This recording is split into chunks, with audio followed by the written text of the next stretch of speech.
Hello students, welcome to online class. BA third year हम अध्ययन कर रहे थे जर्मन समाजशास्त्री मैक्स वेबर का, जिसके अंतर्गत मैंने आपको उनके लाइफ इंट्रोडक्शन के बारे में बताया था और उनके द्वारा जो विभिन्न पुस्तकें लिखी गई उनकी जानकारी मैंने पिछले वीडियो में दी थी और साथ ही साथ ये बताया था कि मैक्स वेबर ने कुछ महत्वपूर्ण सिद्धांतों का प्रतिपादन किया। तो आज उनके मुख्य सिद्धांतों के अंतर्गत सबसे महत्वपूर्ण सिद्धांत जो माना जाता है सामाजिक क्रिया का सिद्धांत, उस सामाजिक क्रिया के सिद्धांत का हम आज अध्ययन करेंगे।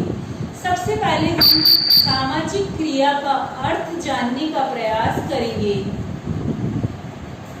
सामाजिक क्रिया के अंतर्गत हम सामाजिक और क्रिया को पृथक करके देखते हैं।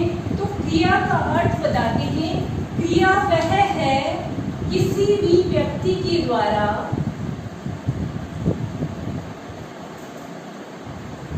किया जाने वाला कार्य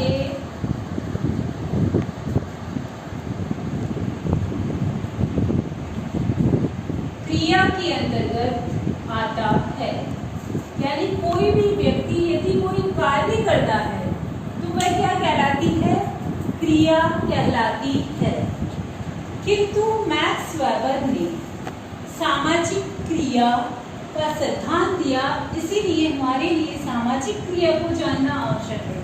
मैक्स वेबर ने उसी क्रिया को सामाजिक क्रिया कहा है जिसके अंतर्गत इन तीन बातों का सम्मिलित होना आवश्यक है।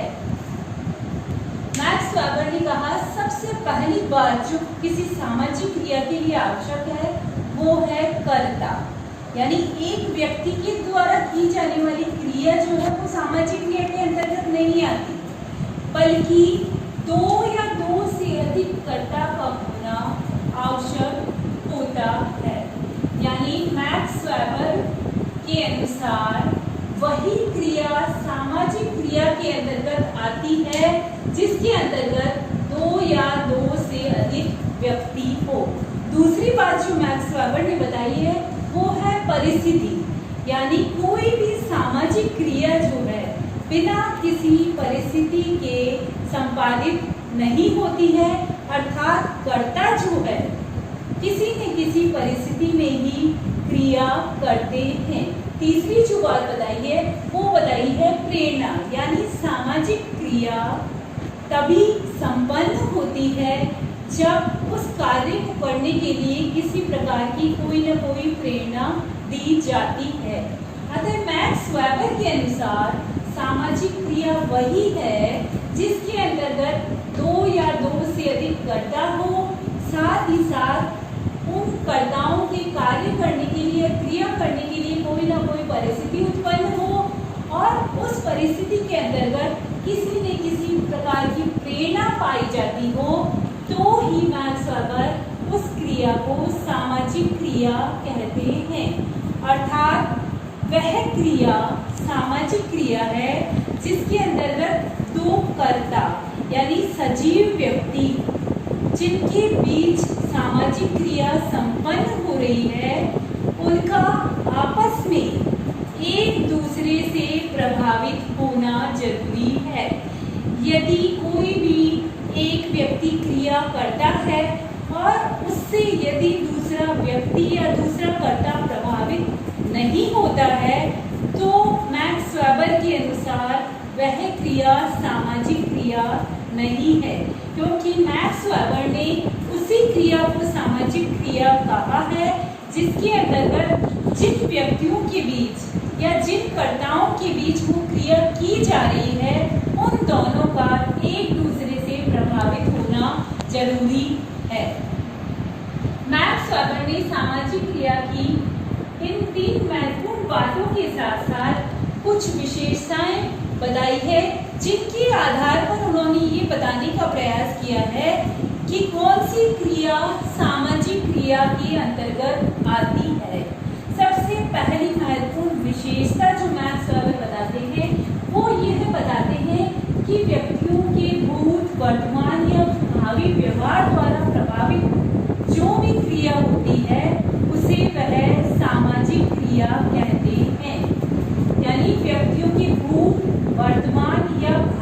व्यवहार द्वारा प्रभावित क्रिया क्या कहलाती है?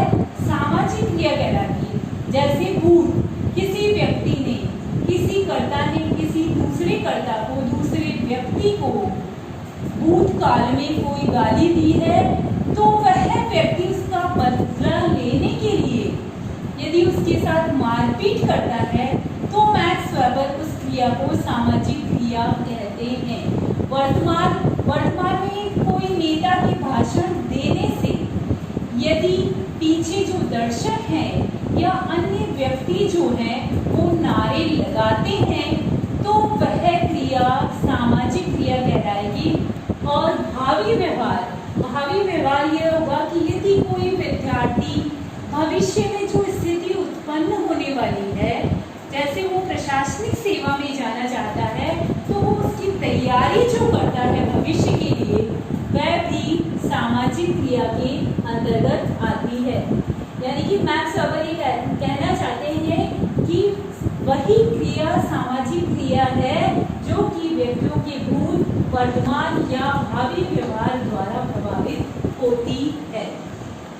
दूसरी जो विशेषता मैक्स वेबर ने बताई है, जिनके अनुसार वो सामाजिक क्रिया का प्रतिपादन करते हैं, उसमें उन्होंने ये बताया कि प्रत्येक प्रकार की क्रिया सामाजिक क्रिया नहीं होती।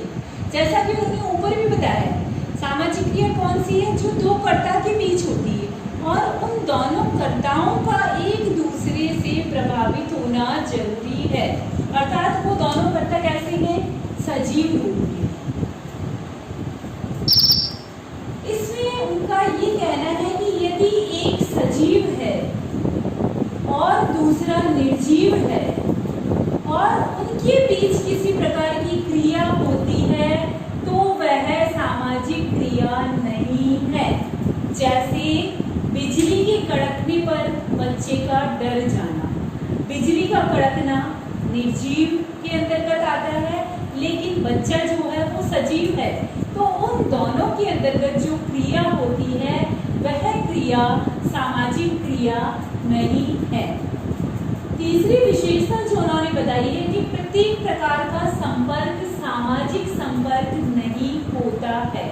व्यक्ति आता है, 1 मिनट के लिए उन दोनों का संपर्क होता है कुछ समय के लिए, और वो फिर वापस एक दूसरे से अलग होकर चले जाते हैं, तो उस क्रिया को मैक्स वेबर ने सामाजिक क्रिया नहीं कहा है। जैसे एक साइकिल सवार किसी अन्य व्यक्ति को टक्कर मार देता है और वो व्यक्ति टक्कर खाकर भी बिना बोले, बिना कुछ कहे चुपचाप से चला जाता है, तो वह सामाजिक क्रिया नहीं है। अर्थात प्रत्येक प्रकार का या कुछ समय के लिए हुआ संपर्क सामाजिक क्रिया के अंतर्गत नहीं आता है। ऊपर जैसा कि मैक्स वेबर ने बताया कि सामाजिक क्रिया व्यक्तियों के व्यवहार के द्वारा प्रभावित होती है। यानी एक व्यक्ति जब किसी प्रकार का व्यवहार करता है और उसके व्यवहार से दूसरा व्यक्ति प्रभावित होता है, तो उसे वह सामाजिक क्रिया के अंतर्गत रखते हैं। जैसे पंडित के द्वारा हवन करवाते समय स्वाहा का आह्वान करने पर अन्य व्यक्तियों के द्वारा हवन सामग्री का डालना जो है वो व्यक्तियों के व्यवहार द्वारा प्रभावित है। यानी पंडित और अन्य व्यक्ति एक दूसरे के व्यवहार से प्रभावित हो रहे हैं, तो वह क्रिया सामाजिक क्रिया के अंतर्गत आती है। तो इस प्रकार इन विशेषताओं के द्वारा मैक्स वेबर ने सामाजिक क्रिया का अर्थ और विशेषताएं बताने का प्रयास किया है। अब हम आते हैं सामाजिक क्रिया के प्रकार। मैक्स वेबर ने मुख्य रूप से 4 प्रकार की सामाजिक क्रियाओं का उल्लेख किया है, जो कि अत्यंत ही महत्वपूर्ण माना जाता है। सबसे पहली उन्होंने बताई है तार्किक क्रिया। तार्किक क्रिया अर्थात जो कि तर्क के आधार पर निर्धारित होती है, तर्क के आधार पर निर्धारित होती है, और साथ ही साथ उस क्रिया के अंतर्गत लक्ष्य व साधन होते हैं। यानी किसी लक्ष्य को ध्यान में रखकर साधनों का प्रयोग करते हुए तर्क के आधार पर जो क्रिया की जाती है उसे मैक्स वेबर ने तार्किक क्रिया का नाम दिया है। यानी लक्ष्य को ध्यान में रखकर साधनों का प्रयोग करते हुए तर्क के आधार पर जो क्रिया की जाती है वो कौन सी क्रिया हो गई? तार्किक क्रिया। दूसरी क्रिया उन्होंने बताई है मूल्यांकनात्मक क्रिया। मूल्यांकनात्मक क्रिया वह है जो नैतिक, धार्मिक और आदर्शात्मक आधार पर की जाती है। यानी कोई आदर्श प्रचलित है, कोई नैतिकता प्रचलित है हमारे समाज में और कोई धार्मिक सिद्धांत प्रचलित है, उसके आधार पर उन मूल्यों को ध्यान में रखकर समाज में जो मूल्य पाए जाते हैं उन मूल्यों को ध्यान में रखकर जो क्रिया की जाती है उसे मैक्स वेबर ने मूल्यांकनात्मक क्रिया का नाम दिया है। तीसरी क्रिया जो उन्होंने बताई है भावनात्मक अथवा संवेगात्मक क्रिया।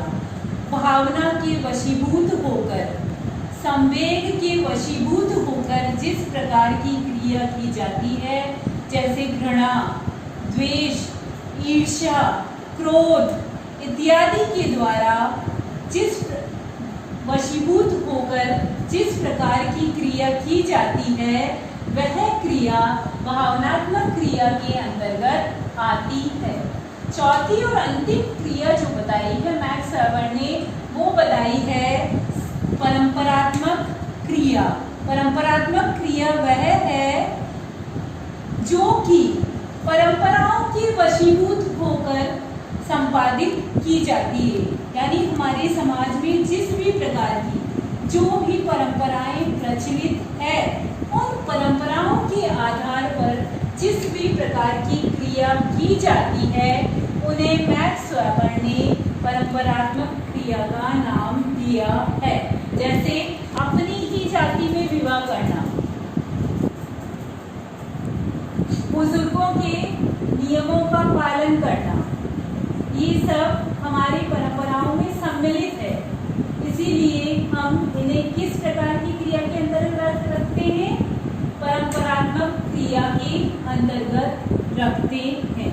स्टूडेंट्स, मैक्स वेबर ने इन विभिन्न सामाजिक क्रियाओं के प्रकारों के बाद सामाजिक क्रिया को समझने की कुछ विधियों का उल्लेख किया है।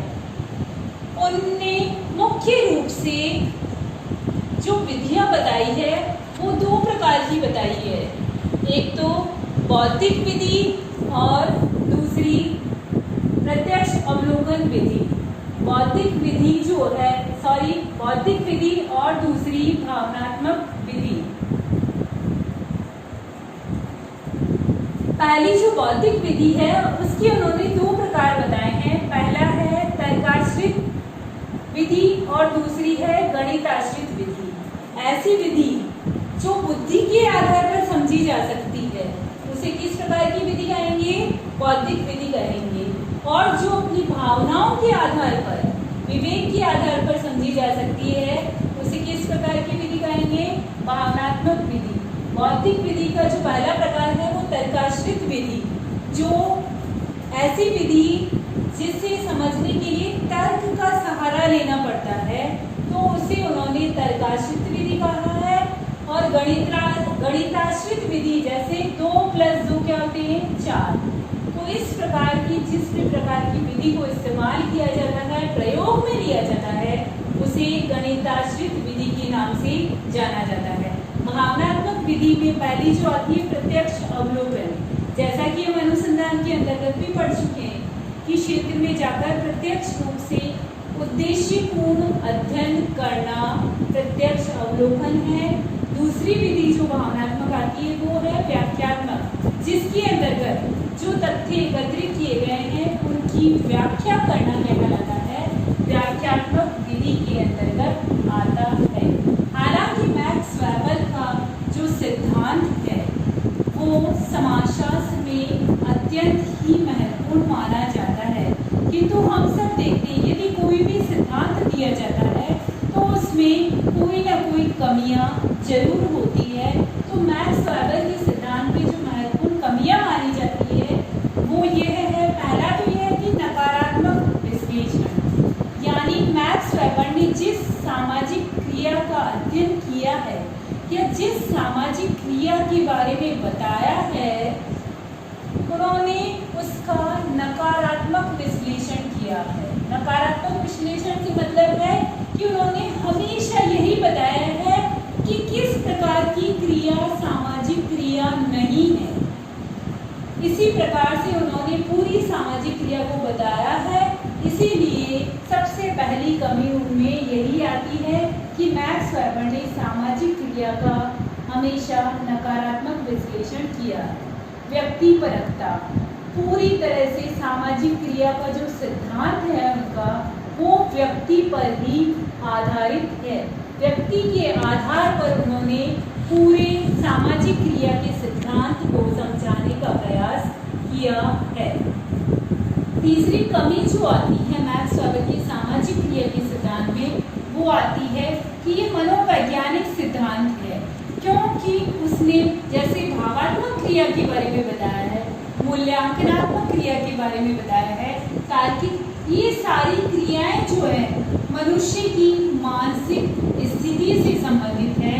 इसीलिए मैक्स वेबर के सामाजिक क्रिया के सिद्धांत को सामाजिक कम और मनोवैज्ञानिक सिद्धांत ज़्यादा कहा जाता है। इन सभी कमियों के बावजूद भी मैक्स वेबर का सिद्धांत जो है अत्यंत महत्वपूर्ण माना जाता है। अब एक बात स्टूडेंट, जैसा कि मैंने आपसे कहा था कि मैं हर वीडियो में आपसे 2 क्वेश्चन पूछूंगी। हर वीडियो में आपसे 2 प्रश्न पूछूंगी, लेकिन प्रश्न पूछने से पहले मैं आपको पिछले वीडियो में जो प्रश्न पूछे गए हैं उनके उत्तर भी बताऊंगी। मैंने आपसे ये कहा था कि ये प्रश्न आपको कॉपी में नोट करने हैं, क्योंकि ये एग्जाम्स के हिसाब से बहुत ही महत्वपूर्ण प्रश्न हैं। सबसे पहले आपको जो पिछले वीडियो में प्रश्न पूछे गए थे उनके आंसर बताऊंगी मैं। पहला प्रश्न मैंने आपसे ये पूछा था कि मैक्स वेबर से पहले हमने किस जर्मन समाजशास्त्री का अध्ययन किया था? तो आंसर है कार्ल मार्क्स। आंसर क्या है? Karl Marx. दूसरा प्रश्न मैंने आपसे पूछा था कि मार्क्स और एंजेल्स के द्वारा कौन सी 2 पुस्तकें लिखी गई है? पहली पुस्तक है होली फैमिली और दूसरी है जर्मन आइडियोलॉजी, यानी पवित्र परिवार और जर्मन विचारधारा। ये तो आपके पिछले वीडियो के जो क्वेश्चंस थे उनके आंसर बताए हैं। प्लीज़ आप सभी नोट कर लीजिएगा। अब आपके जो इस वीडियो में जो पढ़ाया गया है, जो पिछले वीडियो में जो पढ़ाया गया है आपके, उनसे संबंधित मैं 2 प्रश्न पूछूंगी। सबसे पहला प्रश्न मेरा यह है कि मैक्स वेबर का जन्म कब और कहाँ हुआ था? वापस रिपीट करूंगी एक बार। पहला प्रश्न है मैक्स वेबर का जन्म कब और कहाँ हुआ था? दूसरा प्रश्न है मैक्स वेबर के द्वारा लिखी गई किन्हीं 2 महत्वपूर्ण पुस्तकों के नाम बताइए। ये दोनों प्रश्न आपको कॉपी में नोट करने हैं, आंसर भी लिखने हैं आपको। और यदि नहीं आएंगे तो मैं अगले वीडियो में वापस आपको इन 2 प्रश्नों के आंसर बताऊंगी और साथ ही आपके लिए 2 नए प्रश्न लेकर वापस आऊंगी।